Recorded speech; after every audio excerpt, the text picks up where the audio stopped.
passage Chavbet, le deuxième colonne.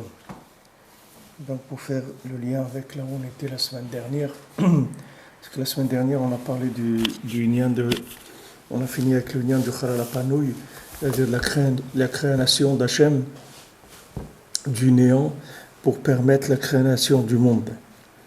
Donc maintenant, s'il n'y avait pas eu cette création du néant, il n'y aurait pas du tout le lien de Ribouille Or, c'est-à-dire qu'il y a trop de lumière. Le lien de trop de lumière, c'est la nécessité de créer le néant. C'est ça qui a fait qu'après, il a existé ce problème-là qu'il y ait trop de lumière. Sinon, il n'y avait pas ce problème, il n'y aurait pas eu ce problème-là. C'est-à-dire ce problème, il est inhérent à la nécessité de créer le néant pour pouvoir créer des mesures dans ce néant, notamment, principalement le temps.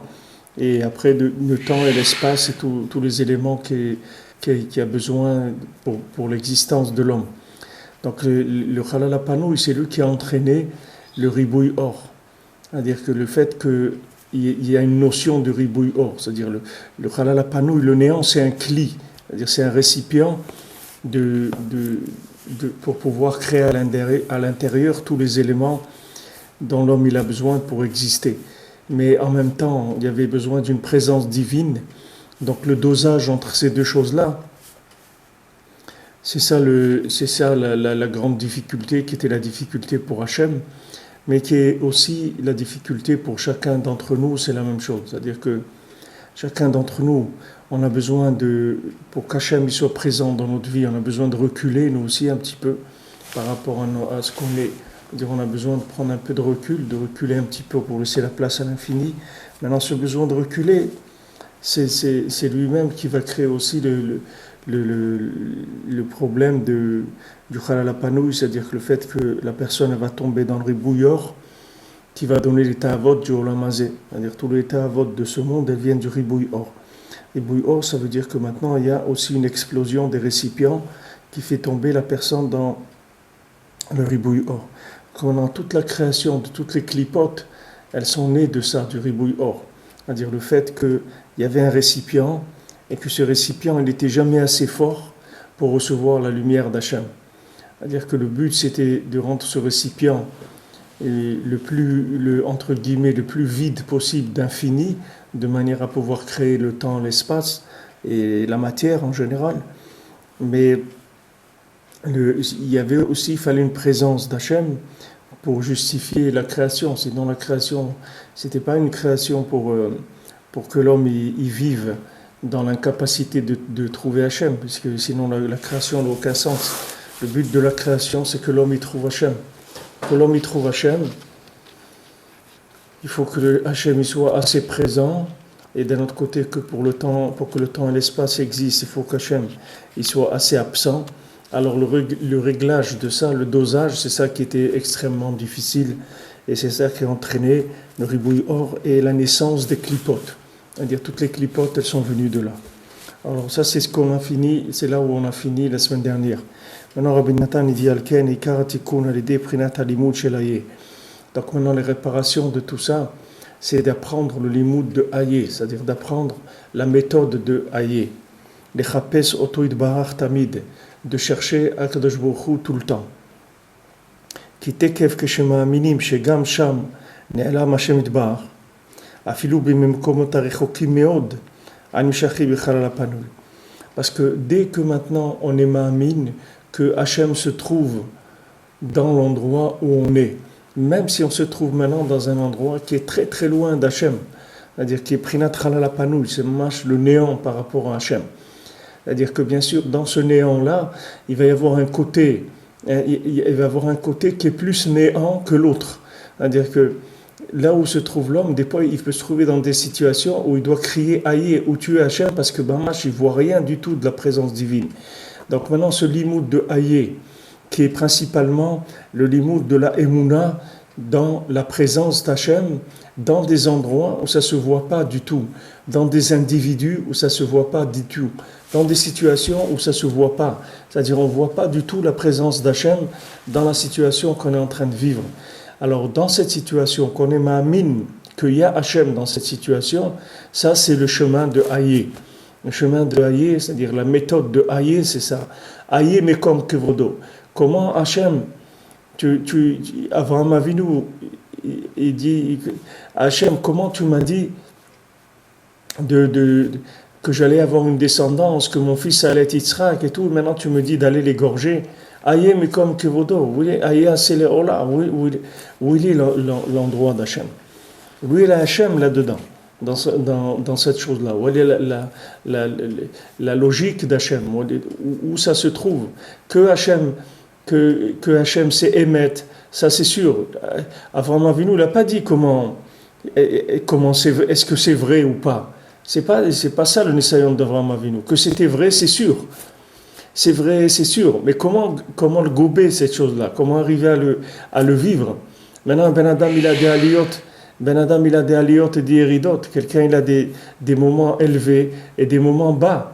Et il a des moments très élevés. Et il a des moments qui sont très bas aussi.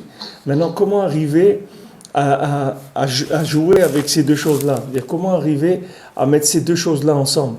À dire d'un côté que je fais Bachem Alel Davar, c'est-à-dire que Baruch Hashem, Elo Kol Eretz Kevodo, Baruch Hashem, il y a la santé, il y a la Parnassa, il y a ci, il y a ça, il y a Eretz Israël, il y a Ouman, il y a le Tzadik, il y a beaucoup de choses qui sont extraordinaires. Et ça, c'est Melo Kol Eretz Kevodo, c'est Azamra, mais il y a un côté où je n'arrive pas à faire Azamra, c'est-à-dire que je ne trouve rien du tout. Il y a des côtés en moi qui sont d'une obscurité pratiquement totale. Parce que dans le Chalal HaPanouï, il faut bien comprendre qu'il y a des endroits qui sont d'une obscurité presque totale, parce que sinon ça ne s'appellerait pas le Chalal HaPanouï. Là où il y a eu besoin de matérialiser des choses le plus possible, c'est-à-dire qu'il y ait le plus possible de matière, là-bas, Hachem, il est pratiquement inexistant là-dedans. C'est-à-dire que ça devient extrêmement difficile de le trouver. Alors que si on s'approche des endroits qui sont moins matériels, ça va déjà, on va respirer déjà un petit peu. Quand on rentre dans le Beth Knesset, quand on va au Kotel, quand on va en Eretz Israël, quand on vient à Ouman, quand on commence à étudier la Torah, à prier, à faire Shabbat, toutes ces choses-là, c'est des choses où ça va, l'obscurité, elle n'est pas trop forte. Mais il y a des endroits où l'obscurité, elle est extrêmement forte. Maintenant, dans ces endroits où l'obscurité est extrêmement forte, comment il va faire le Ben Adam? Si maintenant il ne trouve pas là-bas Kadosh Baruch Hu, il va se noyer. Il va se noyer dans de la picorsoute. Ça veut dire qu'il va avoir l'habitude de vivre des choses sans Hachem, puisqu'il ne le voit pas là-bas. Il ne le voit pas. Donc il va s'habituer à vivre sans Kadosh Baruch Hu. Et ça, c'est assourd. On n'a pas le droit. On n'a pas le droit de vivre une seconde sans Hachem. Shviti Hachem lenegdi tamid. Je me suis représenté Hachem devant moi tout le temps. C'est le premier halakha de la Torah. C'est-à-dire le premier halakha du Shulchan Aruch. C'est qu'il faut avoir Hachem présent devant ses yeux tout le temps. Mais maintenant, ce Shviti Hachem, c'est pas un jeu il y a des gens, ils prennent des petits trucs où il y a écrit le Shem Havayé, un Shem Havayé en bleu ou en noir, et ils le regardent comme ça, etc. Bon, ça c'est bien, c'est bien pour des gens qui ont un niveau de certains Mekoubalim ou autres qui arrivent à être Mekaven des Shemot, d'Hachem, etc. Mais le lien de Shviti Hachem et Negdi Tamid, que je me suis représenté Hachem devant moi tout le temps, c'est pas ça. C'est pas de prendre un petit papier où il y a écrit le nom d'Hachem et de le regarder. C'est pas ça ce que ça veut dire. Ça veut dire que maintenant, Hachem, il est tout le temps devant moi. Bachem alel davar, belokim alel davar. Je trouve Hachem tout le temps.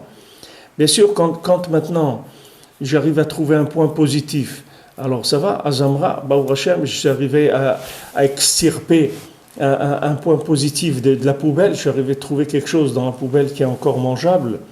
Mais quand maintenant je fouille dans la poubelle, je trouve que des poubelles et des poubelles, c'est très très difficile, c'est extrêmement difficile.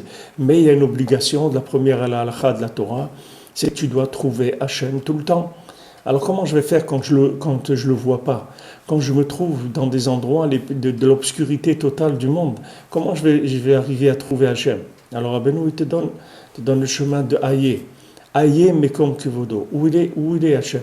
Ça veut dire Hachem, Je suis Ma'amin, Be'emuna Shlema, que tu te trouves dans les endroits les pires que j'ai dans ma vie, dans les endroits, même les descentes que j'ai faites en enfer, dans les endroits les pires qu'il y a, même dans le pire du Gehinam.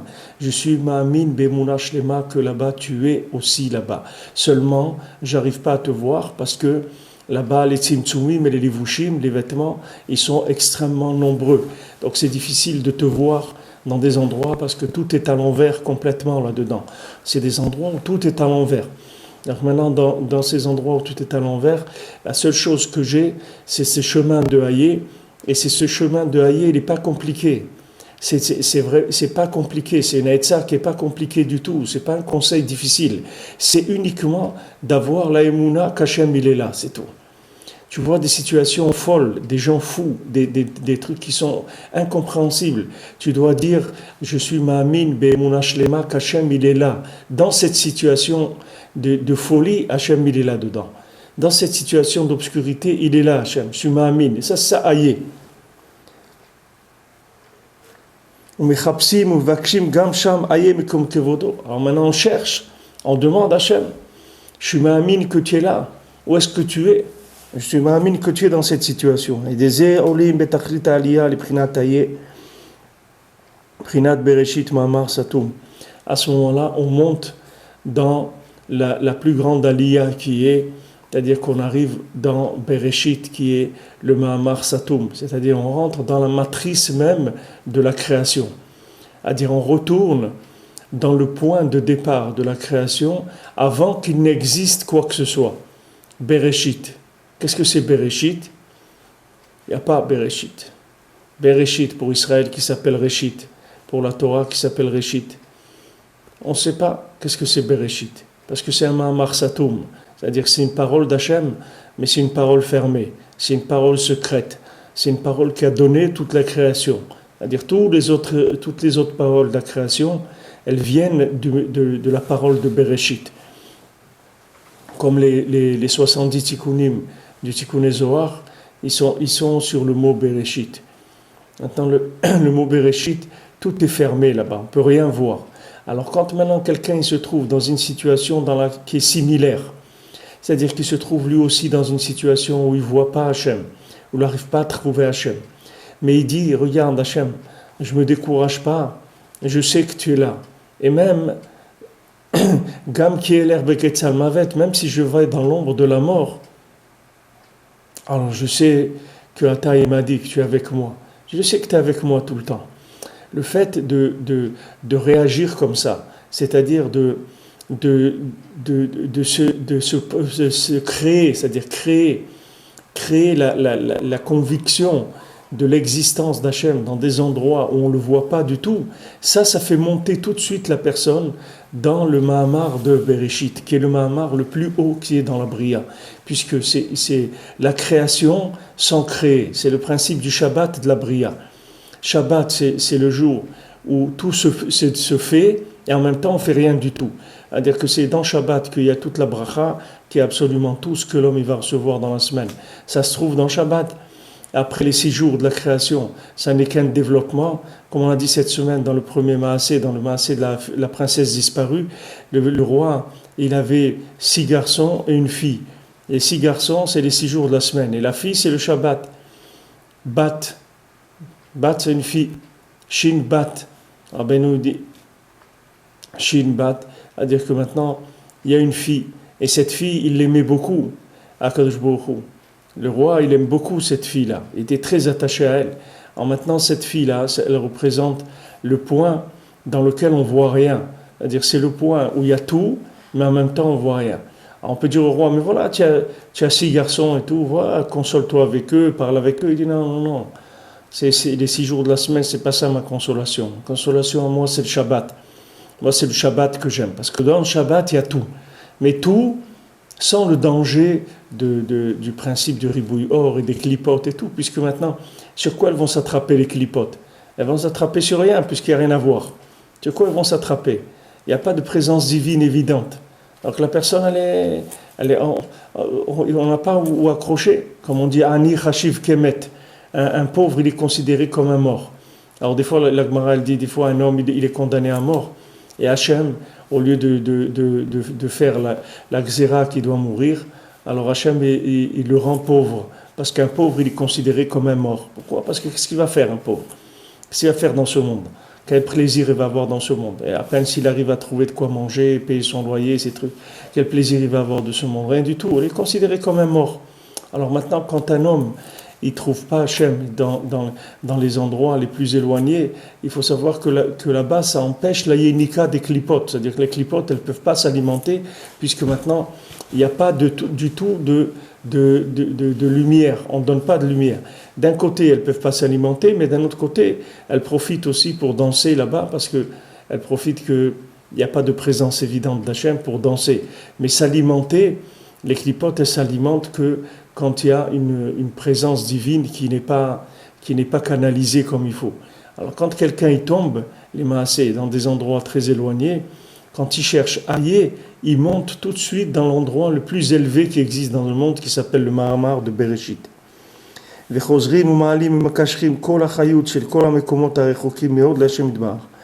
maintenant, qu'est-ce qu'on fait quand on fait ça? Quand quelqu'un il se trouve dans l'obscurité et il dit « Moi, je sais qu'Hachem, tu te retrouves là », même dans ces endroits-là. Alors on prend tous ces endroits-là, quand on remonte vers Bereshit, on remonte tous ces endroits-là, on leur donne un sens, si vous voulez, parce qu'on les ramène tous vers Hachem. On dit non, tu crois que là-bas il n'y a pas Hachem? Bien sûr, là-bas aussi il y a Hachem. C'est sûr qu'il y a Hachem. Alors quand je dis ça, je prends cet endroit-là et je le fais monter aussi, toute sa vitalité qu'il y a de cet endroit-là, je le fais remonter vers Hachem. Et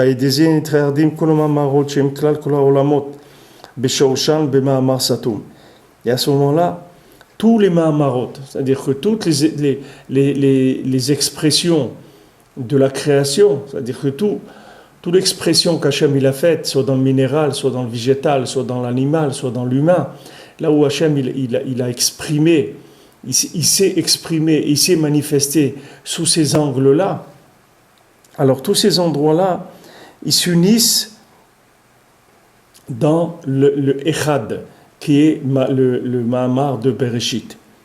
Tous ces endroits-là, maintenant, ils redeviennent Echad. Alors, j'explique un petit peu. Qu'est-ce que ça veut dire que tous ces Mahamarim deviennent Echad? Ça veut dire que maintenant, Hachem, il a créé le minéral, d'accord? Hachem, il a créé le végétal, il a créé l'animal, l'humain. Hachem, il a créé le ciel, la terre, l'eau, le soleil, la lune. Maintenant, toutes ces choses-là que vous voyez, toutes ces facettes-là, toutes ces couleurs, toutes ces matières différentes, toutes ces expressions-là différentes d'Hachem, c'est qu'une seule chose, c'est Hachem Echad, Shmo Echad, c'est tout. C'est que Hachem. Il n'y a rien d'autre. Maintenant, comment on peut éviter de tomber dans le panneau de croire que un de ces Mahamarot-là, ils sont quelque chose en soi. Comment maintenant on va éviter cette erreur-là? C'est très difficile, parce que maintenant, regardez, il y a des gens, c'est les gens, les verts, c'est-à-dire ils sont mahamim dans la nature, dans la force de la nature, qu'il faut entretenir la nature, qu'il faut entretenir les espaces verts, qu'il faut défendre les animaux, etc. Maintenant, ça vient d'où? D'où ça vient cette erreur-là? Ça vient de la considération de l'endroit en l'isolant. C'est-à-dire que maintenant, quand vous prenez tous les Mahamarot de Bereshit, qui vont donner toute la création telle qu'on la connaît, c'est-à-dire tous les éléments qui sont fournis à nous, l'eau, l'air, le feu, la terre, le minéral, le végétal, l'animal, l'humain, tout ce qui a été créé, tout ça, ce sont des expressions de facettes de l'infini. D'accord? C'est comme des sphirotes. C'est des sphirotes, mais en matière. C'est-à-dire, c'est comme c'est la sphira. Vous dites Hachem, c'est quoi? C'est Chesed, c'est Gvura, c'est Tiferet, c'est Netzach, c'est Hod, c'est Yesod, c'est Malchut, c'est quoi? Hachem, c'est tout. Toutes ces sphirotes, c'est Hachem. Mais seulement, c'est des angles. Maintenant, quand Hachem, il a créé les arbres, les oiseaux, les poissons, les animaux, l'homme, c'est uniquement des facettes d'Hachem. Maintenant, comment vous allez faire? Comment on va arriver à ne pas se perdre dans cette facette-là en la considérant comme étant quelque chose en soi? C'est très difficile. Quand maintenant vous voyez un poisson, ou vous voyez une montagne, ou vous voyez un rocher, ou vous voyez un oiseau, ou un homme, c'est difficile de dire que tout ça, c'est que Hachem. C'est-à-dire qu'il y a quand même une expression tellement raffinée, tellement profonde, dans la matière je parle, tellement complexe. Vous voyez, le corps de l'homme, il est fait d'une façon tellement compliquée que maintenant, comment c'est possible d'éviter cette erreur-là, de tomber dans le panneau de l'admiration de l'élément en tant que quantité indépendante, c'est-à-dire que ça devient de la Avodah Zara. Comment maintenant je vais éviter ça? Voilà comment je vais éviter. Par le fait que maintenant, je tombe dans des endroits d'obscurité totale. Et que dans des endroits d'obscurité totale, je vois rien, c'est-à-dire que je ne vois pas du tout la présence d'Hachem. Il n'y a aucune joie, il n'y a aucune vitalité là-bas, il n'y a rien du tout. Il me reste que la Emouna qui me donne la force de crier Aïe, c'est-à-dire je demande à Hachem, je dis Aïe mais comme Kevodo, où tu es Hachem? Par ce Aïe-là, je vais rattacher toute la Bria à Bereshit ou Mahamar Satoum, c'est-à-dire je vais prendre tous les éléments, je vais les fusionner en Echad. C'est-à-dire que du fait que maintenant, dans l'obscurité, j'ai cherché Hachem, et j'étais ma'amine qu'il y a Aïe, mais comme Kevodo, que Hachem il est là-bas, dans l'endroit le plus dingue, dans l'endroit le plus à l'envers, dans l'endroit le plus bas, etc. En maintenant étant ma'amine que Hachem il se trouve dans l'obscurité la plus grande, d'étant ma'amine qu'Hachem se trouve à Auschwitz, qu'Hachem se trouve dans les endroits les plus éloignés, avec ça je prends toute la bria, avec toutes ces spécificités et tous ces angles tellement merveilleux, et je les inclus dans le Mahamar de Bereshit, dans Echad. Donc c'est à ça qu'elle va servir la Yérida en général dans toute la Bria, puisque maintenant, dans le Chalal HaPanouï, dans le néant, il y a une présence d'Hachem. Le néant, c'est un titre qu'on donne. Mais vous voyez, quand on dit le néant lui-même, c'est faux. Quand on dit le Chalal HaPanouï, c'est-à-dire qu'on traduit en français par néant, c'est-à-dire que mot à mot, c'est l'endroit vide. Chalal HaPanouï, ça veut dire un creux vide. Mais quand on dit Chalal HaPanouï, c'est pas vrai, puisqu'Hachem il est là-bas, c'est pas Panouï. C'est que c'est difficile de le trouver, mais c'est pas qu'il est pas là-bas, c'est sûr qu'il est là-bas. Mais regardez, même quand on parle, on est obligé d'employer un mot, une expression, que les Maaseh, cette expression, elle est fausse. Puisque maintenant, on n'a pas le droit de dire le néant. Le néant, ça n'existe pas. Hachem, il est partout. Alors où est le néant? Le néant, c'est un angle. C'est-à-dire, on parle comme ça pour pouvoir comprendre des éléments. Mais c'est pas vrai, le néant lui-même, il n'existe pas. La même chose, tu vois un arbre fruitier, tu vois la mer, tu vois le soleil, tu vois un oiseau, tu vois les fourmis, tu vois toutes les choses merveilleuses qu'Hachem il a créées, tu vois un hippopotame, tu vois un rhinocéros, un éléphant, tu vois des choses tellement merveilleuses qu'Hachem il a créées. Alors détrompe-toi, tout ça c'est Hachem. Tout ça, ça n'est que Hachem. Maintenant, quand toi, tu vas te trouver dans une situation où mamash, tu te trouves dans l'obscurité totale et tu souffres de ça et tu te dis, bon Shaolam, où tu es, aïe, où tu es, aïe, mais comme Kevodo, où tu es là-dedans, qu'est-ce que tu fais? Tu ramasses avec toi tous les éléments qui sont des éléments qui ont tendance à l'indépendance et à la Vodazara, à l'idolâtrie, et tu les ramènes vers Echad, qui s'appelle le Mahamar de Bereshit. C'est-à-dire, dans Bereshit, il n'y a aucune création apparente, c'est la création des créations, comme le Shabbat. Le Shabbat, c'est le jour des jours, puisqu'on dit Yom Rishon, Beshabbat, Yom Sheni, Beshabbat, Yom Shlishi, Beshabbat. Chaque jour, on dit, voilà le premier jour dans le Shabbat. On dit le premier jour dans le Shabbat. Yom Rishon, il n'est pas dans le Shabbat, c'est Yom Rishon, non. On dit, regarde, ce Yom Rishon, c'est vrai que tu le vois, il a l'air d'être un Yom Rishon. Apparemment, il a l'air d'être un Yom Rishon. Mais ce n'est pas un Yom Rishon, c'est Shabbat Behemet. On dit, mais comment tu peux me dire ça? Mais tu vois bien que c'est des jours de la semaine, c'est pas le Shabbat. Tu dis, oui, mais parce que maintenant, toi, tu les as pris, tu les as rendus indépendants. Mais sache que ces jours-là, c'est le Shabbat lui-même, c'est pas autre chose. Puisque maintenant le tzaddik, lui, il s'appelle le Shabbat de tous les jours. Parce que le tzaddik, pour lui, les 6 jours de la semaine, ils n'existaient pas en tant que quantité indépendante. Les 6 jours de la semaine, c'est que des angles de manifestation d'Hachem sous un angle spécifique pour te permettre de le trouver, pour te permettre de faire Azamra, pour te permettre d'être joyeux. Parce que si Hachem il te met dans un trou noir, tu vas perdre la joie. Combien de temps tu vas pouvoir crier Aïe? Il faut bien qu'après il se manifeste quelque chose. Combien tu vas crier Aïe? Combien Ben Adam il peut crier Aïe dans sa vie? Et après il va se décourager, Chaz Shalom. Donc Hachem il lui montre un petit quelque chose. Hachem il lui montre un Yom Rishon, un Yom Shini, un Yom Shlishi. Mais Hachem il te dit, attends, c'est vrai que tu vas rentrer dans un dimanche ou dans un mercredi ou dans un jeudi. Mais fais attention, c'est toujours Beshabbat. N'oublie pas que c'est Beshabbat. Maintenant, je viens vers toi sous un angle qui t'est plus palpable, mais n'oublie pas une chose, c'est que c'est Beshabbat. C'est pas un élément qui est indépendant. Ne tombe pas dans l'erreur de la chose indépendante. Alors maintenant, chacun, c'est pareil.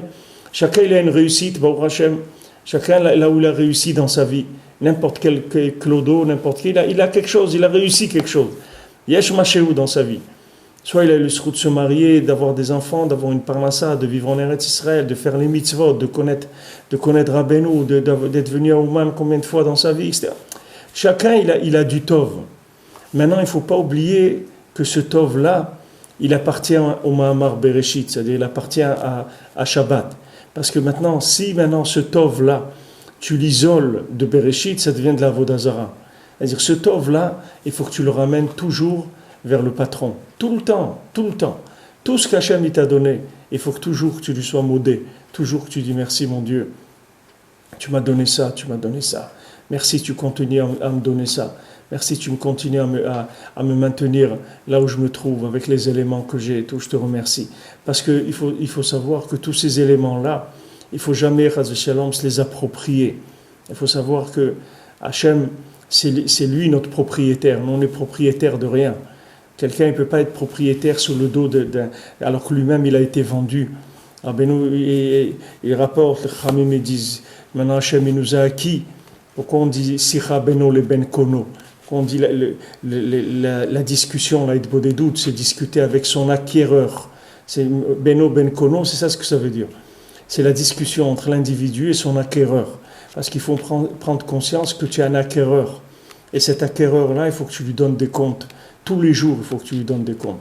Des comptes en le remerciant pour ce qu'il te donne. Des comptes en faisant les comptes avec lui. Et en avouant que tu as piqué un peu dans la caisse pour acheter des bonbons, des chocolats. Il faut que tu l'avoues. Et aussi pour lui demander de t'aider dans le futur. Parce que tu dépends de lui entièrement. C'est pour ça que dans la Hitbodedut, Rabbeinu il emploie le lachon d'acquéreur. Beno le ben kono, ça veut dire celui qui a été conné oti, c'est-à-dire celui qui m'a acquis. C'est-à-dire je parle avec celui qui m'a acquis. Maintenant, pourquoi ça répare tout? Parce que quand maintenant vous venez avec tous vos bagages, avec tout le sac, avec tout notre sac, avec tout ce qu'il y a dedans, avec le linge propre et le linge sale aussi. Comme disait Rafrakin al-Shalom, tu prends ton linge sale, hein? Tu prends ton linge sale.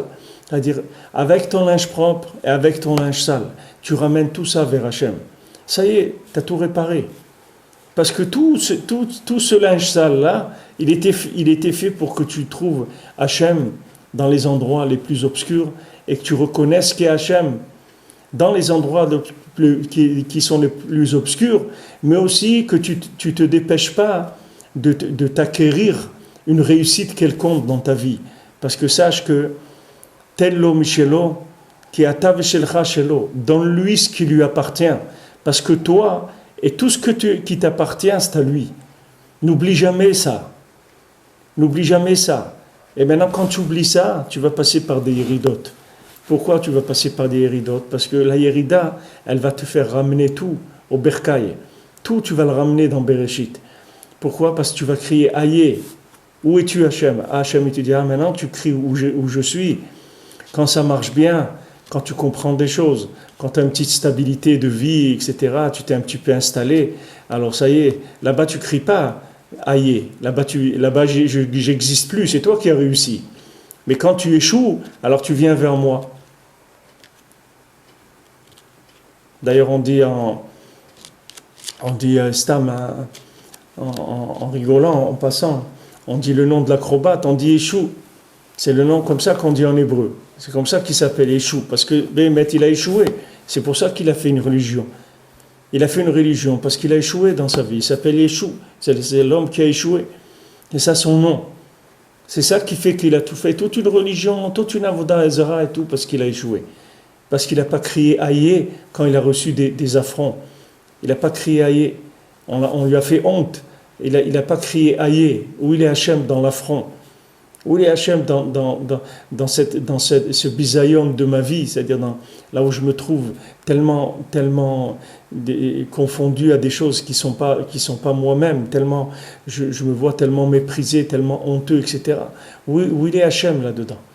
Alors Hachem, il te dit comme ça, regarde, quand je te donne quelque chose, viens me dire merci. Parce que si tu viens pas me dire merci quand je te donne quelque chose, quand tu reconnais pas devant moi que tout ce que tu as comme réussite, ça vient de moi, alors sache que je vais te faire passer par des obscurités où tu vas crier « Où il est Hachem? Où il est Hachem ?» Alors Hachem, à ce moment-là, il te dira, tu vois, quand tu es dans l'obscurité, tu dis « Où il est Hachem ?» Alors pourquoi quand je te donne un peu de lumière, tu ne me remercies pas? Sache que tu m'appartiens, que ta vie, elle m'appartient entièrement. Toute ta réussite, elle n'appartient qu'Hachem. Tu n'as rien réussi dans ce monde. Tu n'as réussi rien du tout.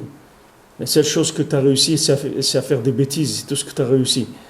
Mais tout le bien que tu as, c'est Hachem qui te l'a donné. Tov Hachem lakol. Tout le tov qu'il y a, c'est rien qu'Hachem. Donc pour qui tu te prends? Qu'est-ce que tu viens faire?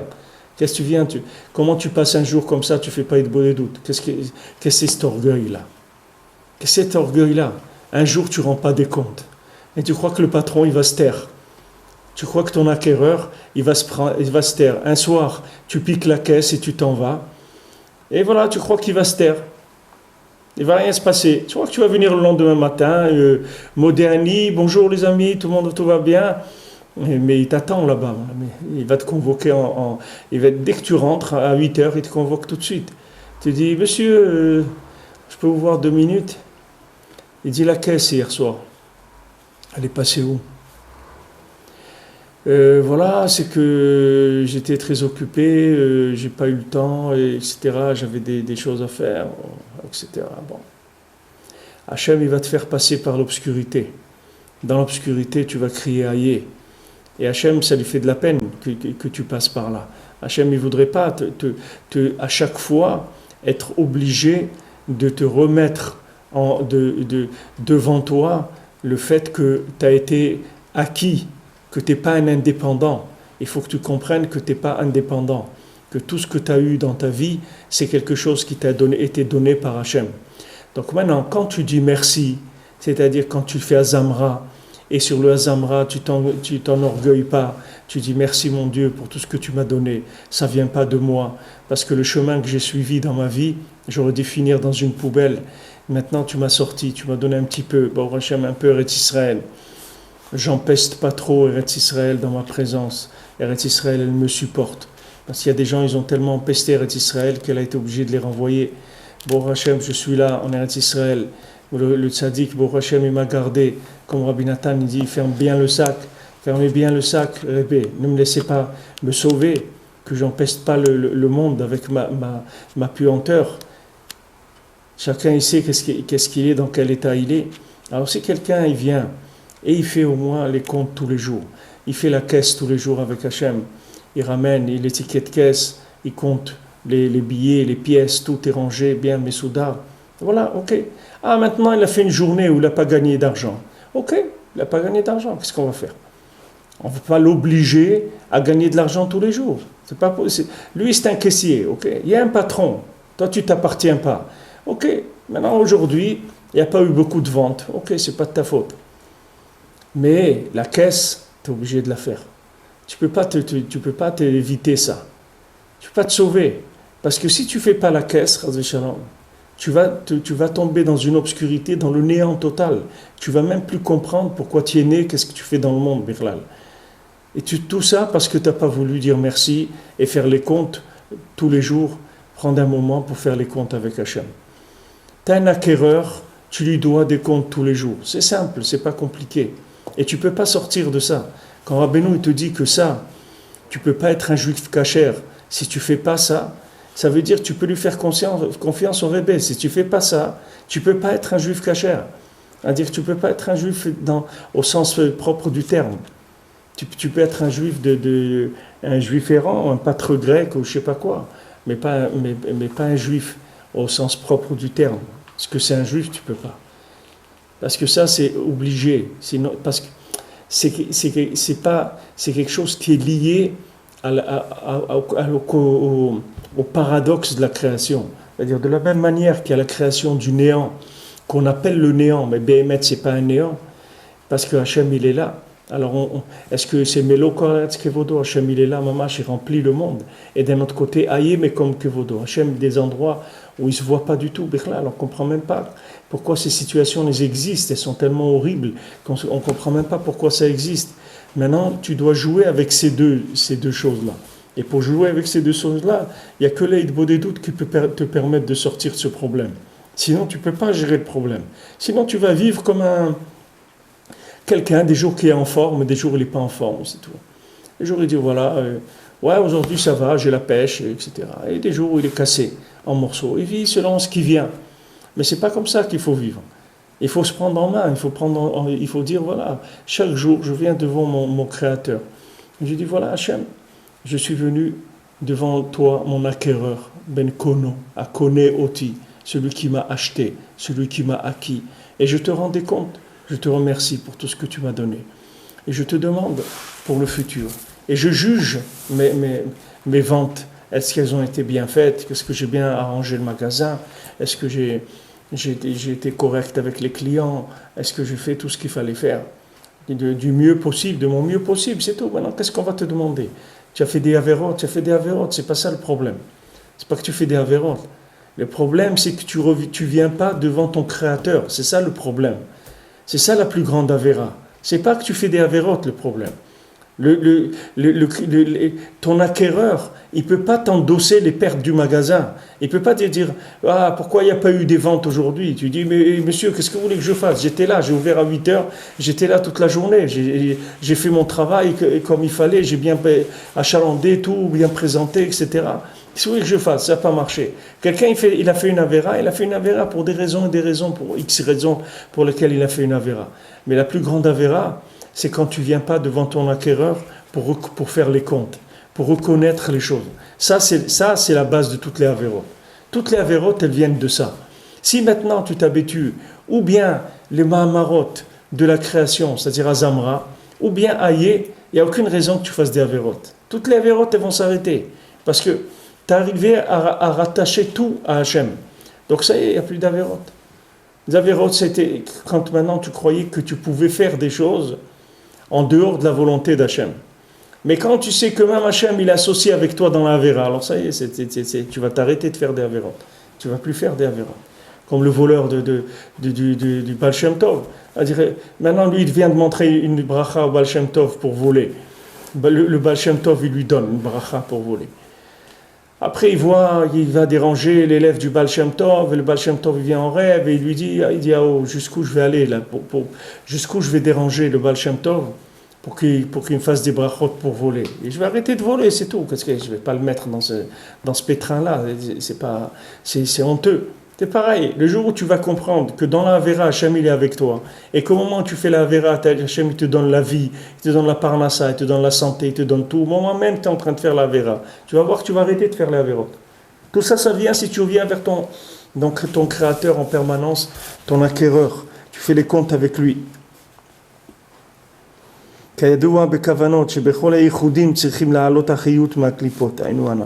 Comme c'est connu dans les Yehudim, c'est-à-dire dans les Kavanot, dans ce qu'il explique le Harizal, c'est-à-dire ce principe-là des Yehudim, c'est ça. Ça veut dire de meyached, tout l'unification totale de tous les éléments avec HaKadosh Baruch Hu. Maintenant, tous ces tikkunim-là dont on vient de parler, ils se font quand on mange dans la Gdusha. C'est-à-dire quand on mange correctement, quand on a une approche de la nourriture qui est une approche valable. Il ne faut pas oublier qu'Adam Arishon, son épreuve, c'était de manger de l'arbre de la connaissance du bien et du mal.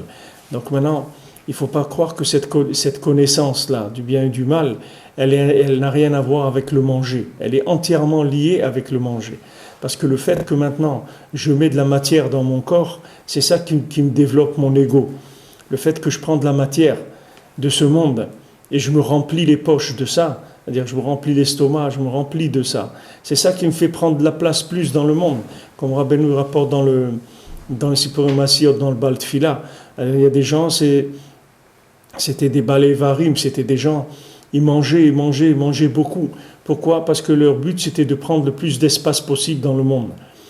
Alors quand Rabbeinu il explique ça, ça veut dire que Rabbeinu il révèle des formes de Avodah Zara qui sont très répandues chez nous, notamment le lien de la achila, c'est-à-dire du manger. C'est une des bases de la Avodat Hashem. C'est-à-dire tant que quelqu'un il a pas pris en main le lien de la nourriture, c'est très difficile de faire Avodat Hashem. Parce que la personne, elle se gonfle, elle prend de l'espace dans des pachout, on le voit. Il prend de l'espace, il prend du poids. Et ça, on l'emploie aussi pour l'argent. On dit, tu sais, celui-là, il pèse lourd. Hein. Il pèse lourd. Ça veut dire qu'il a beaucoup d'argent. C'est-à-dire, avant, on pesait l'or. On dit, il pèse lourd. Et le manger aussi, c'est pareil. Quelqu'un, il pèse lourd. Ça veut dire qu'il prend beaucoup de place dans ce monde. Ça veut dire que c'est quelqu'un qui est dans la Avodah Zara, c'est-à-dire qui est en train d'exploiter le monde en indépendant par rapport au Créateur. Donc il ne faut pas oublier que c'est lié. C'est-à-dire l'arbre de la connaissance du bien et du mal et la nourriture, ce sont des notions qui sont entièrement liées. Parce que si Hachem, il a fait passer par là, ça veut dire que chacun, il doit comprendre de ça, que c'est là où se trouve son épreuve, et c'est pour ça qu'il a reçu la malédiction de gagner la parnassa à la sueur de son front. Parce que tous ces éléments-là, ils sont liés. Tout ça, ça vient pour réparer le poids, c'est-à-dire pour que la personne ne prenne pas de poids. Tous les problèmes de parnassa, etc., c'est pour alléger l'ego de la personne. C'est uniquement pour ça que les gens ils souffrent des problèmes de parnassa. C'est pour s'alléger, pour alléger la notion d'ego. C'est pour ça qu'on souffre de la parnassa.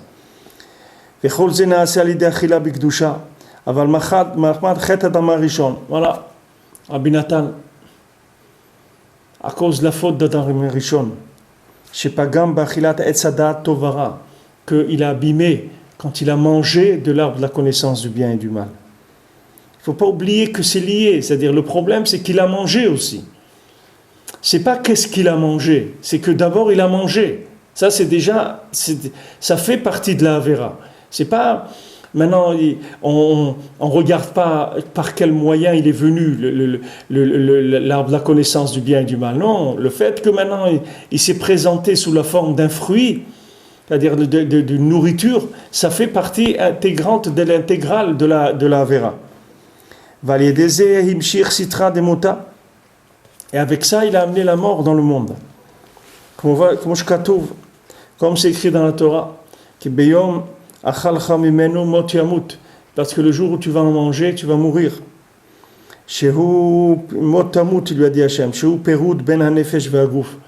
que ça, qu'est-ce que c'est la mort?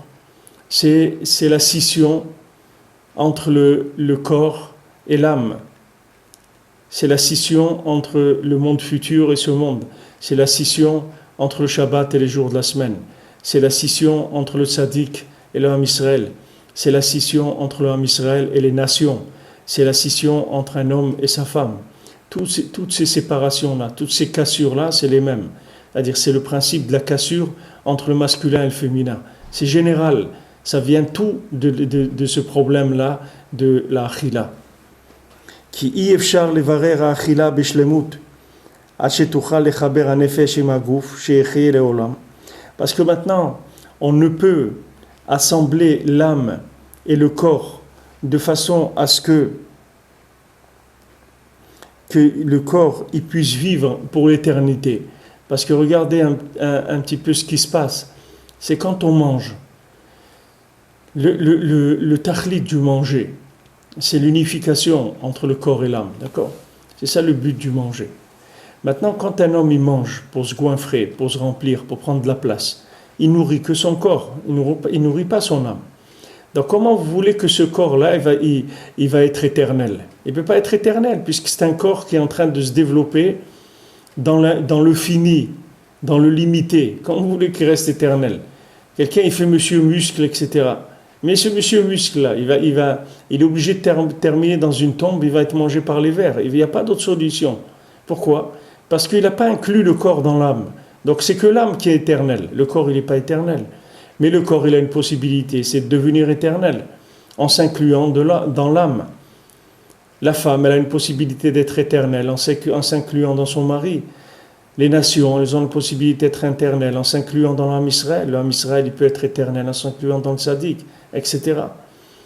Les jours de la semaine, ils peuvent être éternels quand ils s'incluent dans Shabbat. Tout c'est le même schéma. Tout ça, c'est le même schéma. Maintenant, on ne peut plus manger comme ça. On ne peut plus manger que le corps il s'inclut entièrement dans l'âme, totalement dans l'âme. Comme il y a un avis qui monte dans le Olam Haba avec son corps. On ne peut plus arriver à ça. Pour la plupart des gens, c'est impossible d'arriver à ça. Pourquoi? Pourquoi? Parce qu'il y a beaucoup de poubelles qui se sont mises dans la nourriture à cause de la faute d'Adam Arishon. Le fait qu'Adam Arishon il a mangé de la connaissance, de l'arbre de la connaissance du bien et du mal. Regardez cette connaissance-là, qu'est-ce qu'elle a fait? Cette connaissance-là, le but de la connaissance, c'est de faire exister le corps, c'est tout. Tout le but de la science, de la philosophie, de toutes les sciences occultes de ce monde, elles sont faites que pour faire exister le corps, c'est tout. C'est la science du corps, c'est la science de l'indépendance, c'est la non-reconnaissance de son acquéreur. Tout ça, c'est fait pour ça. C'est pour ça qu'il y a écrit dans la Torah, tu feras attention, quand tu vas te trouver bien dans ta vie, Baruch Hashem, tu as parnassa, tu peux te faire un bon petit déjeuner, un bon repas, et fais attention que après, tu n'aies pas trop d'orgueil, la Torah elle te dit. Fais attention, n'oublie pas Hashem. Pourquoi la Torah elle te dit ça là-dedans précisément? Pourquoi? Parce que la Torah elle te montre le cheminement des choses. Elle te montre l'origine de ton orgueil, d'où il vient. L'origine de ton orgueil, il vient que tu remplis trop la bedaine, tu la remplis trop. Tu remplis trop le ventre. Alors maintenant, quand tu remplis trop le ventre, tu n'arrives plus à être en connexion avec l'âme. C'est impossible. L'âme et le corps, ils peuvent entrer en harmonie que si maintenant on danse ensemble sur le même rythme.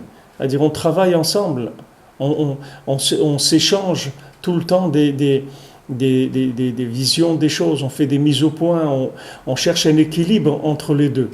Maintenant, Adam Arishon, comme il a mangé, alors il a développé l'ego de telle manière que nous aussi aujourd'hui, dans tout ce qu'on mange, il y a un développement de l'ego. Donc c'est un domaine où il faut faire très attention, qui demande énormément de préparation et de tact pour savoir comment prendre ça. C'est pour ça que l'homme il est obligé de mourir. C'est parce qu'il mange, c'est pour ça qu'il est obligé de mourir. Si l'homme il mangeait comme il faut, il n'aurait pas besoin de mourir. Le fait que maintenant il peut plus manger comme il faut, parce qu'Adam Arishon lui-même, il a explosé le manger, c'est-à-dire il a pris le lien du manger et il l'a détruit jusqu'à la fin des temps, jusqu'à la résurrection des morts. Le fait qu'Adam Arishon il a fait ça, donc notre manger il est très très compromis. C'est-à-dire quand on se met à table, c'est très très compromis comme situation. Malheureusement, on ne peut pas en sortir vivant de cette situation-là, parce que tout l'union qu'on va mourir, c'est parce qu'on a mangé plus que ce qu'il fallait, ou pas comme il fallait. En tout cas, on n'a pas pu se mettre au diapason parfait avec l'âme. Donc comme on n'a pas pu se mettre au diapason, on va être obligé de passer par un recyclage. On va passer par un recyclage du corps pour que le corps il puisse se débarrasser de tout ce qu'il a pris de façon pas correcte dans ce monde, et ensuite il pourra se réinclure dans l'âme et se lever à la résurrection des morts, c'est-à-dire devenir un corps éternel, une fois qu'il sera passé par ce nettoyage-là. Et tout le Inyan, pourquoi l'homme doit mourir, c'est à cause de la nourriture, à cause qu'il a abîmé la nourriture. Comme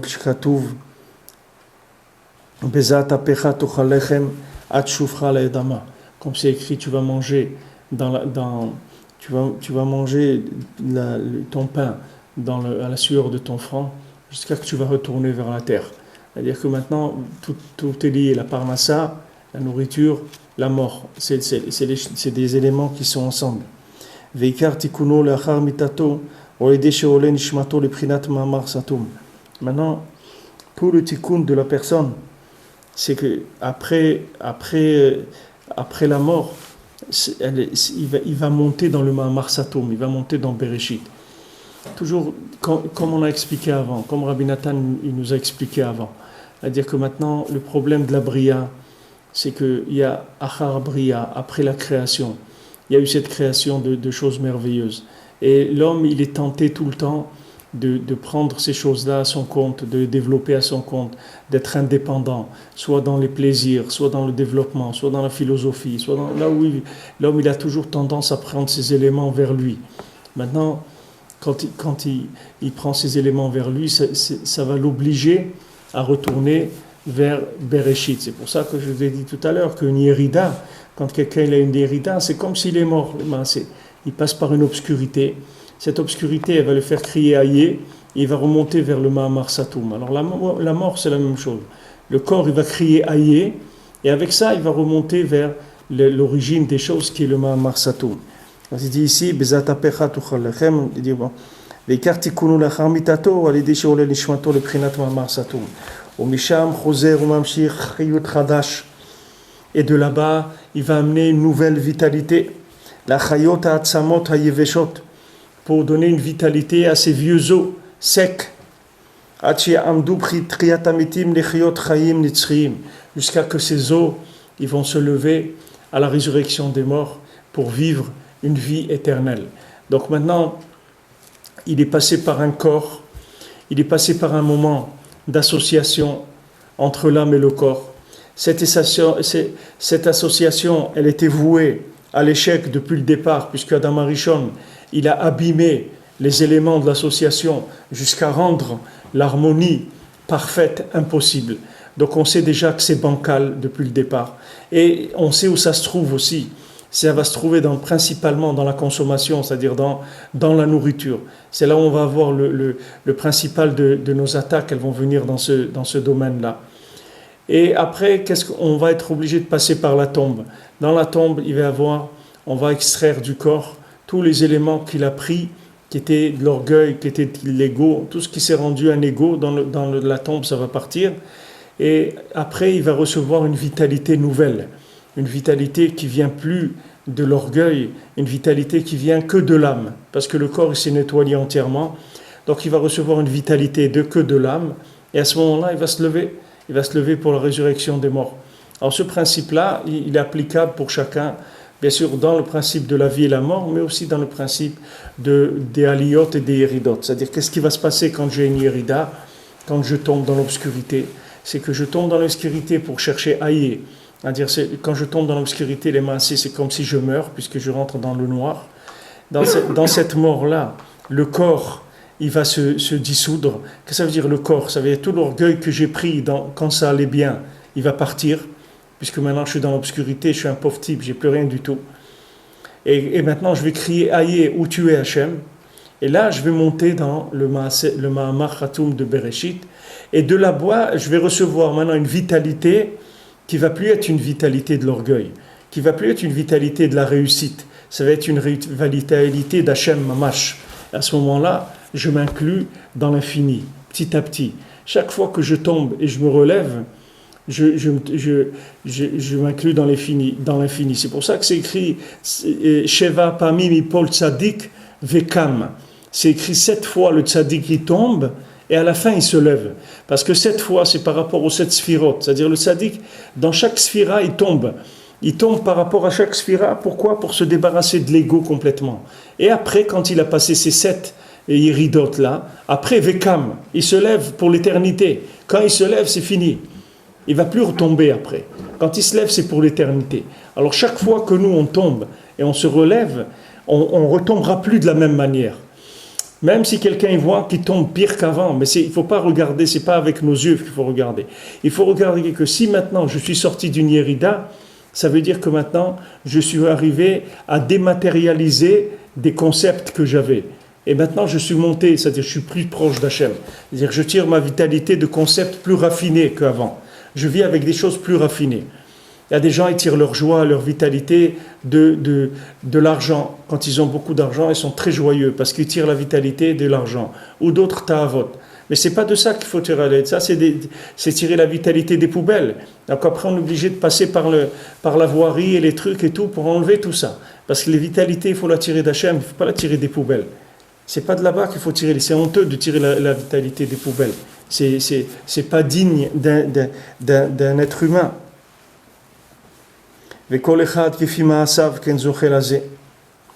Maintenant, chacun, selon ses actions, a résoché de ce principe-là, qu'on a expliqué maintenant. Parce que maintenant, le tzaddik qui a soumis son corps de son vivant, il a jamais rien pris de ce monde. Comme Rabbi Nathan, il dit, quand il s'est penché sur le corps de Rabbeinu, quand Rabbeinu est décédé le 18 Tishrei, alors le Rabbi Nathan, il dit comme on a l'habitude de mettre le mort par terre, alors il dit que Rabbi Nathan, il dit, je me suis penché, je me suis allongé à côté de Rabbeinu, c'est-à-dire il s'est baissé vers le corps de Rabbeinu, et il dit, ce corps-là, qui n'a jamais pris rien du tout de ce monde, il n'a jamais rien goûté à ce monde, parce que le tzaddik, il ne prend rien dans ce monde. Le tzaddik, il ne nourrit pas son corps du tout de ce monde. C'est-à-dire qu'il ne veut rien pour le corps, il veut tout pour l'âme. C'est-à-dire tout le corps, il va lui donner le minimum possible pour que ce corps il puisse s'inclure dans l'âme.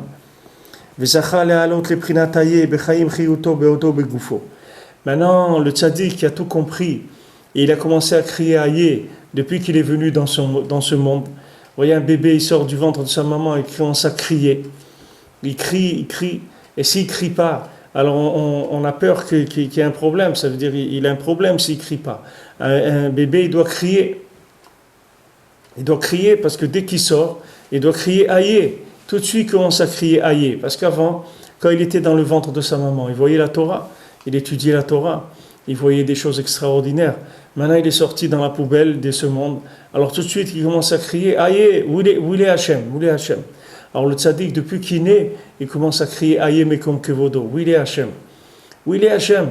Et on lui propose des choses au tzaddik. Vous croyez que les tzaddikim, on ne leur a pas proposé aussi d'aller au club méditerranéen ou des trucs ou des nianim de l'époque? Chacun, il a ses épreuves, mais il a refusé. Il a dit, attends, ce que tu me proposes là, c'est quoi? C'est du aïe ou c'est du saïe, c'est-à-dire c'est des choses qui sont de ce monde. De quoi qu'est-ce que tu me proposes? C'est pas du aïe, ça m'intéresse pas. Allez, on passe à autre chose, ça m'intéresse pas. C'est tout. Moi, je cherche du aïe. Le tzaddik, il cherche tout le temps du aïe. Hu eno met klal. C'est pourquoi le tzaddik, c'est pour ça qu'il est pas mort, le tzaddik. Pourquoi on dit tzaddikim be'mitatam nikraim chaim? Parce qu'ils sont jamais morts, les tzaddikim. Ils sont jamais morts parce que de leur vivant, c'était pas des morts vivants, c'était des vivants mamash. Comme Shamu Abtenuzan, qui mitato rag prinat bitul shemivatel atzmo bitul nifla. Parce que maintenant la mort du tzaddik, c'est pas une mort, c'est un bitul plus grand, c'est tout. C'est pas une mort, mais le bitul, il l'avait déjà. Seulement, il ne pouvait pas l'avoir beshlemut à cause du cadeau que Adam Arishon nous a fait. À cause de ça, on ne peut pas avoir le bitoul de façon parfaite. Donc le tzaddik, il meurt pour avoir le bitoul, c'est-à-dire il met son corps dans la terre pour arriver au bitoul, mais il n'est pas mort. C'est comme ça que le tzaddik, il monte dans le Ma'amar Satoum, il monte en haut, dans des endroits très très élevés.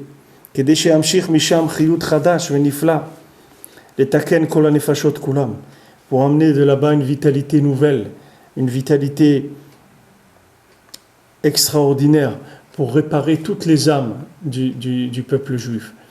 C'est-à-dire que maintenant, le tzaddik, quand il est décédé, alors il monte dans ce Ma'amar Satoum. Et de là-bas, il peut tout réparer. Parce que maintenant, quelqu'un qui est pris dans les Mahamarot de ce monde, qu'est-ce que vous voulez qu'il répare? Lui-même, il est déjà emporté par la marée des éléments de ce monde. Il peut pas réparer les autres. Lui, il ne peut pas se réparer, il ne peut pas réparer les autres. Mais le tzaddik, que lui, il n'a jamais cherché à prendre quoi que ce soit des mahamarot de ce monde. Il n'a jamais essayé de consommer quoi que ce soit de ce monde. Donc lui, il est entièrement annulé à Hachem de son vivant. Maintenant, le fait qu'Adam Arishon, il a fauté, ça fait que son corps, il y a une emprise sur son corps, qu'il ne peut pas se débarrasser de cette emprise-là, de la matière. même s'il travaille comme il travaille toute sa vie. Donc il va rentrer dans sa tombe uniquement pour un acte de soumission à Hachem plus élevé. Mais là, il va s'élever dans le Mahamar Satoum, et de là-bas, il va réparer toutes les âmes qui vont venir chez lui. Toutes les âmes qui vont venir chez le tzaddik, ils vont avoir une réparation, parce que tous les éléments, il va les amener à l'origine. Quand il va amener les éléments à l'origine, tous ils vont avoir une réparation. Tout le Inyan, pourquoi un élément, il représente une faute, il représente une avéra, il représente une accusation, c'est parce qu'il est traité en tant qu'acte isolé. Maintenant, si vous prenez cet acte isolé, vous le réincluez dans le point, avant que toute possibilité d'acte existe, alors cet acte-là, il a disparu aussi. C'est fini, il a été réparé. Aval mi she'eno tzadik. Mais celui qui n'est pas un tzaddik, tzarich lisbol tsar kefi ma'asav bagehinom, ukayotze ad she'ale lesham. Maintenant, il doit passer par des souffrances, comme on dit le commun des mortels, il doit passer par des souffrances. Et selon ses ma'asim, selon ce qu'il a fait, il doit aller dans le Gehinam.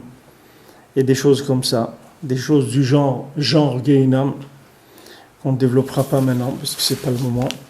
Au Kayotse, Hacheya Ale Lesham, c'est-à-dire que lui, il va monter aussi dans le Mahamar de Bereshit, dans le Mahamar Satoum. Ve'akol lefi hacheshbon. Et tout selon les comptes. Il va y avoir des comptes qui sont faits précisément. Selon les comptes, il va y avoir des remboursements qui vont devoir être faits.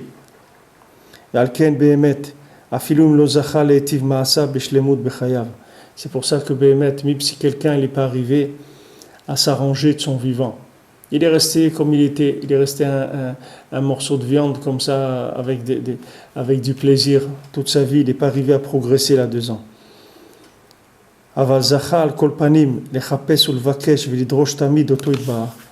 Mais au moins, il a eu le mérite de chercher tout le temps Akadosh Baruch Hu. Il n'a jamais arrêté de chercher Hachem. C'est une tova extraordinaire qu'il fait pour son âme et pour son corps. C'est un bien éternel qu'il fait. La recherche en soi, c'est un bien éternel. Le fait que quelqu'un vient chez le tzaddik, le fait que quelqu'un il se déplace, il vient chez le tzaddik à Rosh Hashanah, ou vient chez le tzaddik, il vient chez le Rebbe, il vient au Man à Rosh Hashanah, ou vient dans l'année, ce déplacement-là qu'il fait, le fait qu'il quitte le corps, le fait qu'il quitte aussi Ishto Kegufo, le fait qu'il part de la maison, il ne sait pas combien ces choses-là, ça va réparer dans sa vie de tous les jours. L'acte lui-même, l'acte de quitter l'existence, de quitter les repères pour chercher. Pourquoi quelqu'un vient au Man Rosh Hashanah?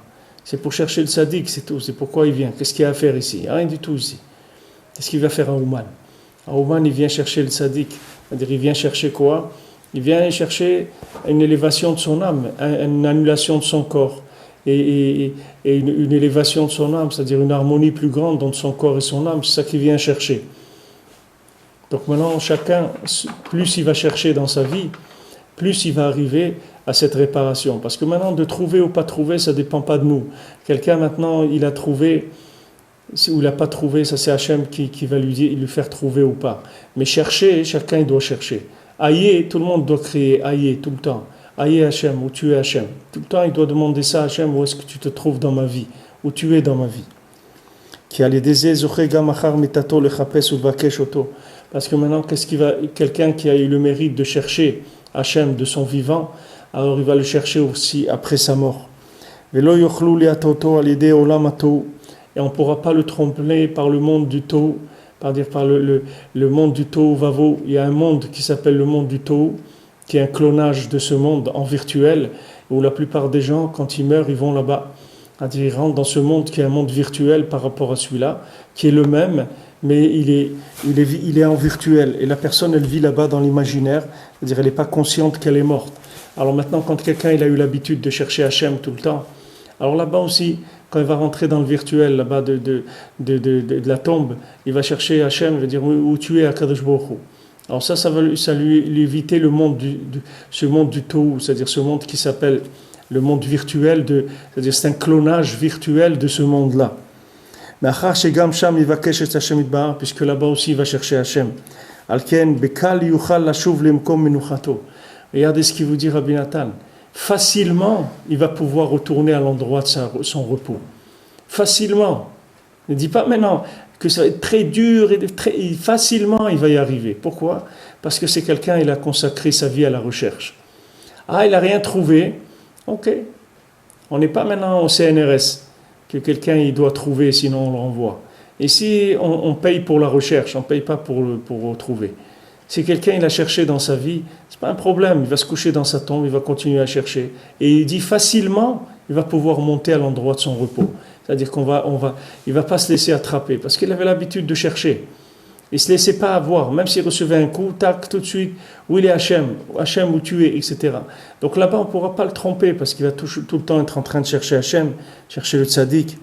Il va kol bekoach tzaddiké emet kanan. Tout ce là il va se faire par la force des tzaddikim, emetim, kanal, comme on a vu. Tous ces inyanim-là, ils ne marchent que par rapport à la vitalité que le tzaddik il va mettre dans ces choses-là. Parce que vous comprenez bien que de ce qu'on est en train de parler là, c'est simple comme Rabbi Nathan il a simplifié, mais c'est des choses qui sont pas, c'est pas évident du tout pour chacun d'entre nous d'arriver à ces choses-là. Donc on a besoin d'un maître, d'un véritable maître qui s'occupe de nous, mamash, pour nous enseigner à vivre, pour nous apprendre à vivre, pour nous apprendre à mourir, pour nous apprendre à tout. On a besoin du tzaddik, comme les Rebbe dit dans la Torah Ain Chet, dans 78, dans le deuxième Chelek, où là-bas Rabbeinu il parle de En Shumiyush Ba'olam Klal, et que le désespoir n'existe pas. Et il dit là-bas combien il faut chercher le tzaddik de son vivant, parce qu'après c'est très difficile. Si quelqu'un il n'a pas trouvé le tzaddik de son vivant, après sa mort, c'est très difficile de trouver. Mais si quelqu'un il avait l'habitude de chercher le tzaddik de son vivant, après la mort, ça va être, il dit kal, c'est facile. Rabbi Nathan, il ajoute un mot quand même qui donne beaucoup qui soulage beaucoup. Il dit c'est facile, ça va être facile pour lui. Parce que c'est un chercheur. C'est quelqu'un tous les jours, il cherche. Il cherche tous les jours de sa vie, il cherche. Il prend un moment pour chercher Hachem. Là, dans tout ce qu'il fait, il essaye de chercher Hachem. Ça va lui faciliter le travail énormément après. Mais tout ça, ça vient du corps de tzadikim. C'est que le tzaddik émet qui donne le corps de chercher. Sinon, comment on pourrait chercher? On aurait cherché comme Rabbeinu l'a dit, il dit, vous, dans le Gehenam, vous aurez cherché encore plus bas s'il n'existe pas pire encore. Vous aurez pris les avérotes, les pires qu'il y a dans le monde, vous aurez dit, mais il n'y a pas pire que ça. Il n'y a pas plus pervers que ça. C'est que ça, ce qu'ils ont trouvé. Il n'y a pas pire que ça. Il dit, c'est ça que vous allez chercher. S'il n'y avait pas le Rebbe, il faut savoir que chacun où il serait aujourd'hui, et il ne peut même pas imaginer dans quel Gehenam de ce monde chacun il serait, si Bichlal il serait vivant, mais où il se trouverait dans ce monde. Dans ce monde-là, chacun où il serait perdu. C'est pour ça que Rabbi Nathan, il avait tellement peur que le Rebbe il abandonne. C'est pour ça qu'il a dit de serrer le sac, parce qu'il avait peur. C'est tellement un nes de pouvoir pratiquer les mitzvot, être proche du tzaddik. C'est un nes gadol chaque jour. C'est un nes chaque jour, c'est des miracles. Comment il faut remercier Hachem chaque jour sur ça. Même si quelqu'un il est comme il est, mais sauf dans sa journée, il a fait des mitzvot, il a fait des choses, il s'est maintenu, il a vécu un jour de plus. Un jour de plus, c'est quelque chose dans la vie. C'est encore une bracha ou deux, des tfilines, un schéma, un truc, tac, tac, tac. C'est beaucoup de bénéfices un jour. Il y a énormément de mitzvot qui sont faites chaque jour. Ça, c'est un srout, il faut en remercier Akadosh Baruch Hu. Alors, Chav Gimel. Maintenant, on commence le paragraphe Chav Gimel. D'accord? C'est page P Aleph pour ceux qui suivent dans l'écoute à la ronde. C'est page P Aleph. P Aleph, c'est 81. C'est Chelek Gimel. C'est le troisième tome du l'écouté moral, de l'écouté à la ronde. Et Kol Yemei Chaye Adam. Toute la vie de l'homme, il faut faire beaucoup d'efforts pour que la nourriture elle se fasse de façon sainte. Qui puisse unir son âme et son corps de façon sainte grâce à la nourriture. Pour qu'il y ait un yichud de olamot, c'est-à-dire que tous les mondes s'unissent dans leurs racines grâce à sa nourriture. Maintenant, le ikar de la réparation de la nourriture va se faire par la nourriture de Shabbat. Que Shabbat, ça s'appelle une nourriture sainte. Sheaz mitzvah gdola lechol utanei. Que à ce moment-là, Shabbat, c'est une grande mitzvah de manger et de prendre du plaisir à manger. Ki achilat Shabbat kulo kodesh. Parce que la nourriture de Shabbat, elle est entièrement sainte. Maintenant, c'est facile à comprendre pourquoi, par rapport à ce qu'on a dit avant. Vous comprenez que le jour du Shabbat, que c'est un jour où il n'y a pas d'existence de l'ego, parce que la personne, elle ne peut pas jouer avec ces jouets avec lesquels elle joue dans la semaine. Parce qu'elle ne peut plus exister à travers les melachot, à travers les mamarot de ce monde. Il ne peut plus faire le beau parce qu'il ne peut pas gagner d'argent. Il ne peut pas faire des melachot. Donc il ne peut plus exister à travers les mamarot de Bereshit, des autres mamarot que Bereshit. Il ne peut exister que par Bereshit. C'est qu'à travers Bereshit qui va exister le Shabbat.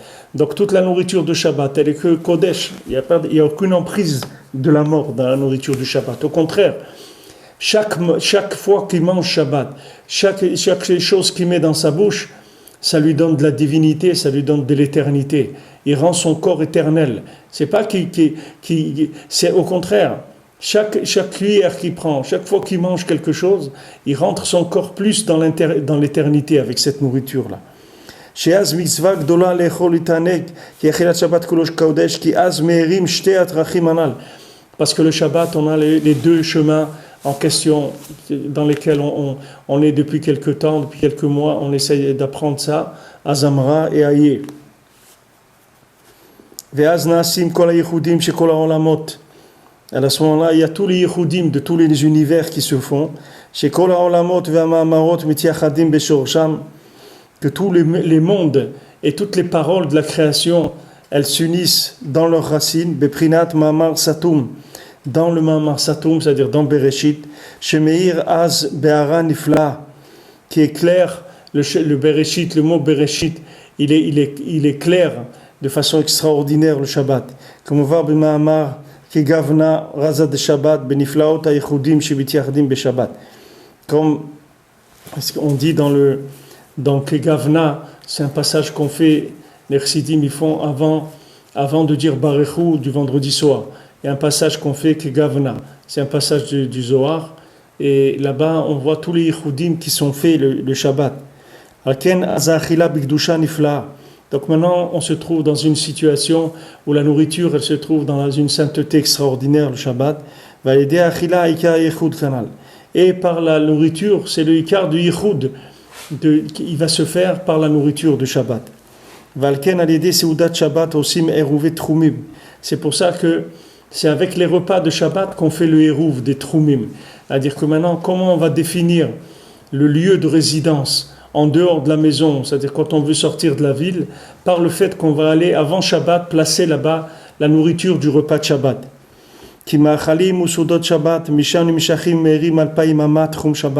Parce que c'est des repas de Shabbat que viennent, ils vont éclairer les 2000 amot, c'est-à-dire les 1000 mètres qui sont les limites de Shabbat. Chez Mprinat Shnei Alefim, qui sont les deux Aleph. 2000, mais aussi deux Aleph, puisque Elef et Aleph, c'est la même chose en hébreu. Donc quand on dit les deux Aleph, c'est le Aleph de Azamra et le Aleph de Aye. Chez Mprinat Adech Aye ve Azamra. Qui Ikar Yichud ou les Yached Prinat Alefim. Parce que le Ikar de l'union, c'est d'unir les principes des Aleph. Chez Mprinat Shtei Adrachim Anal, qui sont les deux chemins en question. Qui a derrière chez la Zamra ou Prinat Tikkun Shvirat Kelim Kanal. Parce que maintenant le derrière de la Zamra, c'est de réparer les kelim qui se sont cassés. Chez Olim Kolatov chez Prinat Netsusot Akdusha Lemkomam. Que tout le bien qui se trouve dans ce monde, il remonte vers son origine. Les Prinat Ma'amarot Amidgalim chez Misham Kolatov. Qu'il se remonte vers les Ma'amarot qui sont révélés. Et que de là-bas, tout le Tov, comme c'est écrit Melo Kolaretz Kevodo, c'est-à-dire qu'à travers toutes les choses qu'Hachem il a créées, là-dedans il y a du Tov, qu'on utilise bien la Bria, qui sont des moyens pour se rapprocher d'Hachem. Alors on fait monter tout le bien qu'il y a dans ces éléments-là. Ça c'est le principe de Azamra. כי האמרות המתגלים שהם בחינת מלוא כל ארץ כבודו, הם בחינת כלל התורה והמצוות שכולם בשביל כבודו יתברך. Parce que maintenant, tous les éléments de la création, qui sont les éléments du kavod d'Hachem, que Meloro Karetz Kevodo, tout ça, ça a été créé pour le kavod d'Hachem. Avalader shel Aye Anal, Sheubrinat Kritikun Chalala Panui. Ça, c'est le premier qu'on a vu là, c'est Azamra. Mais maintenant, Aye, c'est la réparation du néant. Sheu Alide Sheolim, les Prinat Aye Mamar Satum. On monte maintenant, c'est plus maintenant qu'on fait un tri entre le bien et le mal. Parce que quand on fait le tri entre le bien et le mal, c'est qu'on a vu le bien, alors on laisse le mal et on prend le bien. Ça, c'est le tri dans les éléments de la création. Mais maintenant, il y a des fois, on ne voit rien. On ne voit pas de bien. Il n'y a rien, c'est le néant. Alors là, il faut monter dans Bereshit, là-bas, pour réparer. Hu shoresh haTorah gavoa me'aTorah. Bereshit, c'est plus grand que la Torah. C'est l'origine de la Torah. Aïe, c'est avant la Torah. Puisque toute la Torah, elle va dépendre de ça. D'abord, c'était Bereshit. Pourquoi c'est écrit pour Israël qui s'appelle Réchit et pour la Torah qui s'appelle Réchit. C'est-à-dire, c'est le Réchit, c'est le point de départ dans lequel il y a tout. Comme le Rosh Hashanah, c'est le point de départ dans lequel il y a tout. Rabbeinu dit Rosh Hashanah, mon Rosh Hashanah, il y a tout dedans. Il y a le Rosh de l'année, il y a le Rosh du Tzadik qui s'appelle Rosh Baït, il y a le Rosh de chacun qui viennent. Ces trois têtes-là, elles se trouvent à Rosh Hashanah. Vaikar lechaber uliachet shneim yachad. Maintenant, le Ikar, c'est d'unir les deux. C'est-à-dire d'unir d'un côté le bien qu'on a pu trouver dans le monde par le fait qu'on pratique les mitzvot et aussi le fait qu'on cherche Hachem dans des moments où on a l'impression qu'il n'est pas là. Et chaber klaliut ha-Torah, klaliut ha-ma'amarim ha-mitgalim, d'inclure la généralité de la Torah, c'est-à-dire tous les ma'amarim qui sont mitgalim, c'est-à-dire toutes les paroles de la création qui ont donné quelque chose de créé, un aspect d'Hachem sous forme de création, chez Uklaliut Kola Olamot, qui inclut toutes les choses, donc de prendre tous ces éléments-là, qui sont des aspects palpables de la divinité par le bien, le fait qu'il y a du bien dedans. Quand quelqu'un il mange quelque chose, c'est bon, c'est un bon goût. Ça, c'est Hachem, c'est le bien. Quand quelqu'un il voit quelque chose de beau, ça, c'est le bien, c'est Hachem. Tout ça, c'est des éléments qu'on va prendre, on va les attacher à Hachem, parce qu'on se rend compte que c'est bien, que c'est beau, que c'est bon. Tout ça, on le voit. Tout ça, c'est dans les éléments de la création. Mais quand on ne voit rien du tout, il faut monter dans Bereshit. Et les Maaseh, quand on monte dans Bereshit, on va automatiquement reprendre tout ce qu'il y avait dans le monde et l'attacher aussi à ce Bereshit qui est l'origine de la création. À ce moment-là, les deux, ils s'unissent, c'est-à-dire le Hazamra avec le Hayé. Parce que le Hazamra, si je reste trop dans le Hazamra, je l'isole du Hayé, alors je vais tomber aussi dans Avodazara. Parce que je vais dire, voilà, le bien, etc., que j'ai trouvé, j'ai fait, j'ai truc, etc. Maintenant, ce Hazamra, il faut toujours le rattacher au Hayé pour qu'il s'inclue toujours dans son origine et qu'il n'existe pas en tant que chose indépendante.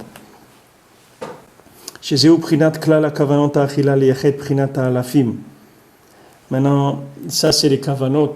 Dans les kavanot du Harizal, dans ce qu'il dit le Harizal, c'est tout le lien de la nourriture, c'est pour unir les Aleph. Tout ça, on y arrive par la nourriture du Shabbat. Parce que Shabbat, ça veut dire Shvita, ça veut dire on s'arrête. Naïcha, on se repose. On fait la grève, on se repose. Le Shabbat, c'est l'esprit qui se repose. C'est ça le Ikar. Le Ikar, c'est l'esprit reposé. Ça veut dire quoi l'esprit reposé? Ça veut dire la prise de conscience de la vérité. C'est ça l'esprit reposé. L'esprit reposé, ça veut dire je prends conscience du vrai. Parce que le Ikar de cette prina-là, d'être ma'amin dans son da'at, de façon parfaite, que tout est un.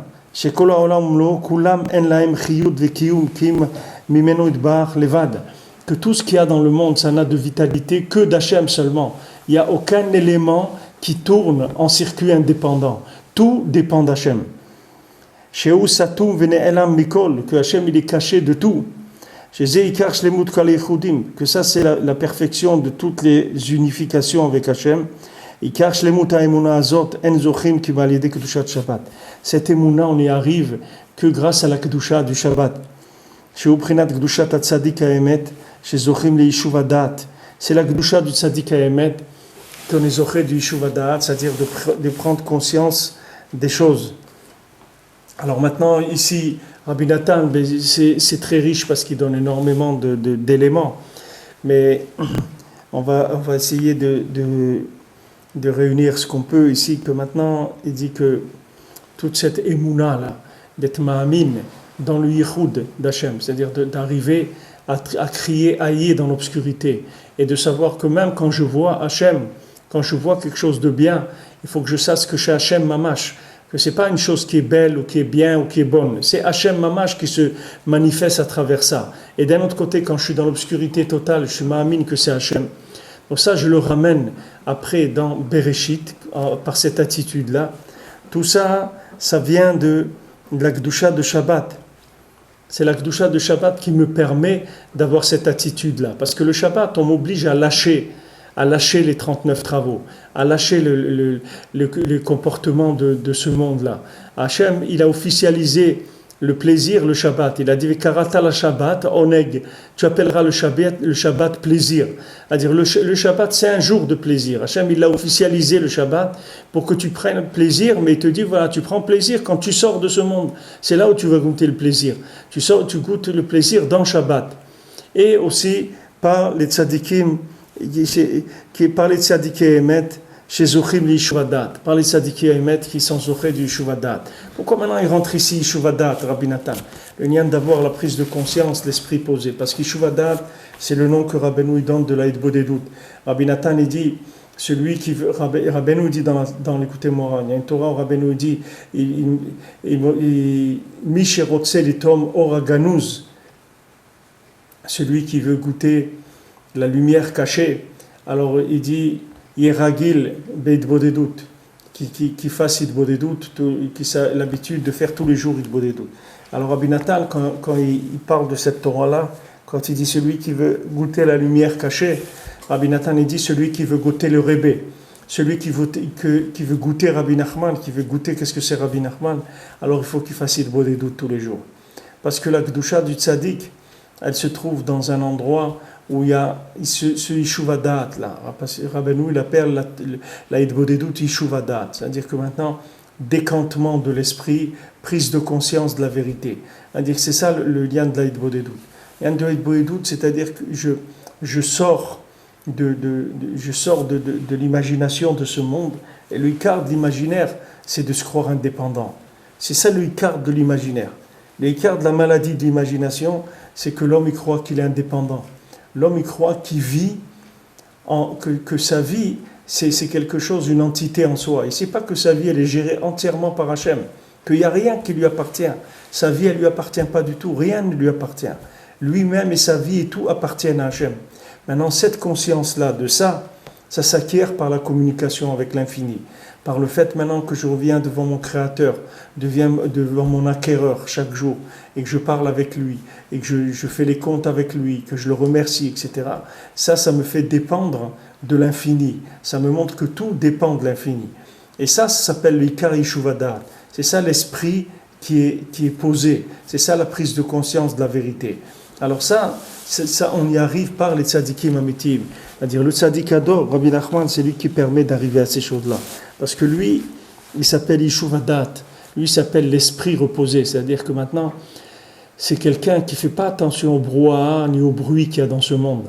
Il va directement vers le principal qu'il y a dans le monde. Nous, on voit des choses bouger, des couleurs, des goûts, des odeurs, etc. On court derrière ces choses-là. Mais le tzaddik, il court que derrière l'infini. C'est tout. Tout ce qui n'est pas l'infini, ça ne l'intéresse pas, il ne le voit même pas. Comme les mendiants. Le mendiant, il est aveugle. On dit, mais toi, tu es aveugle. Il dit, je suis aveugle de quoi? Parce qu'il n'y a rien à voir. Vous croyez que je suis aveugle? Moi, je ne suis pas un aveugle du tout. Moi. Il dit, moi, je vois d'un bout du monde, d'un bout à l'autre du monde. Qu'est-ce que vous dites, je suis aveugle? Et l'autre, on dit, mais toi, tu es sourd, tu n'entends pas. Il dit, je suis sourd des bêtises que vous racontez, c'est pour ça que je suis sourd. Mais sinon, je ne suis pas sourd du tout, j'ai des oreilles extraordinaires. Comme ça, tous les mendiants, ils avaient l'air à l'envers.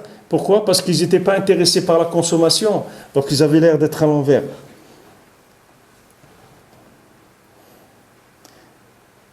Ou prinat minuchat shalvishat veta, prinat Shabbat et Shuvadat, chez Ikar Amenucha Veshvita shel Shabbat, que ça c'est l'écart du repos et du fait de s'arrêter de Shabbat. Beprinat menuchat shalva ve'ashket vavetar. C'est-à-dire un repos, une sérénité, un silence, une tranquillité intérieure et vavetar, une certitude dans la emuna. Prinat beshuva vanachat tevasheun. Comme c'est écrit dans la tranquillité et le repos, vous allez être délivrés. Be'ashket u bitrat yegvuratam. Dans le silence et la certitude, elle va être leur force. Prinat yishuvadat azeh. Maintenant, ce yishuvadat là, cette prise de conscience des choses, ifshar levaer biktav velo baalpe. On peut l'expliquer ni par écrit ni par oral. Kihu le kol chad kifuma de meshamer belibe. C'est chacun comment il est meshaer dans son cœur. C'est-à-dire chacun il sent ces choses-là dans son cœur. Qu'est-ce que ça veut dire? Beprinat noda basharim baala ki adoua. Comme c'est écrit, son baal, c'est-à-dire la chokhma, elle n'est connue que dans les portes du cœur. Vezeprinat karna de kamtsal kicha. Et ça qu'on a vu des cornes. On a vu les cornes de la sauterelle qui sont molles, sinon elles se cassent. Prinat rach kakane, qui est tendre, mou comme un roseau. Prinat harapu udhu ki anochi Hashem. Comme c'est écrit, soyez tendre et sachez que c'est moi Hashem. Mais tout ça, on ne peut pas expliquer par écrit. Même tout ce qu'on a essayé d'expliquer, c'est juste pour ouvrir un petit peu que chacun puisse mettre son cœur et essayer de voir pour lui qu'est-ce que ça veut dire. Donc,